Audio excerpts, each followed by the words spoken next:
అలనాటి అందాల తార శ్రీదేవి కూతురుగా బాలీవుడ్ ఇండస్ట్రీలోకి అడుగుపెట్టిన జాన్వీ కపూర్కి అక్కడ సినిమాలతో పెద్దగా పేరు రాలేదు. దీనితో జాన్వీ తెలుగు సినిమాలపై ఎక్కువ ఫోకస్ చేసింది. తెలుగులో సినిమాలు చేస్తే తల్లి శ్రీదేవికి దగ్గరగా ఉండొచ్చనే ఉద్దేశంతో బాలీవుడ్పై ఎక్కువ దృష్టి పెట్టిన జాన్వీ కపూర్ ఎన్టీఆర్ హీరోగా వచ్చిన దేవరా సినిమాతో టాలీవుడ్ అరంగేట్రం చేసింది.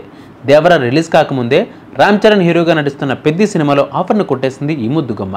మొదటి సినిమాను తారక్తో, రెండవ సినిమాను చరణ్తో చేసి అందరినీ ఆశ్చర్యపరిచిన జాన్వీ ఇప్పుడు తెలుగులో మరో బంపర్ ఆఫర్ను అందుకోబోతుందని వార్తలు వస్తున్నాయి.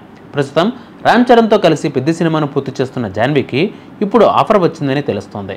అదే అల్లు అర్జున్తో సినిమా. Pan India star director Atlee దర్శకత్వంలో ఐకాన్ స్టార్ అల్లు అర్జున్ హీరోగా తెరకెక్కుతున్న సినిమాలో జాన్వీ కపూర్ను హీరోయిన్గా తీసుకోవాలని మేకర్స్ భావిస్తున్నట్లు సమాచారం. జవాన్ తర్వాత అట్లీ చేస్తున్న సినిమా కావడంతో పాటు పుష్ప 2 తర్వాత బన్నీ నుంచి వస్తున్న సినిమా కావడంతో ఈ ప్రాజెక్టుపై అందరికీ భారీ అంచనాలు ఉన్నాయి. ఈ సినిమాలో జాన్వీ ఛాన్స్ అందుకుంటే జాన్వీ కెరీర్ నెక్స్ట్ లెవెల్కు వెళ్ళడం పక్కా అంటున్నారు ఫ్యాన్స్. మరి మీరేమనుకుంటున్నారు? అల్లు అర్జున్తో జాన్వీ నడుస్తుందంటారా కాదంటారా? కామెంట్ చేయండి.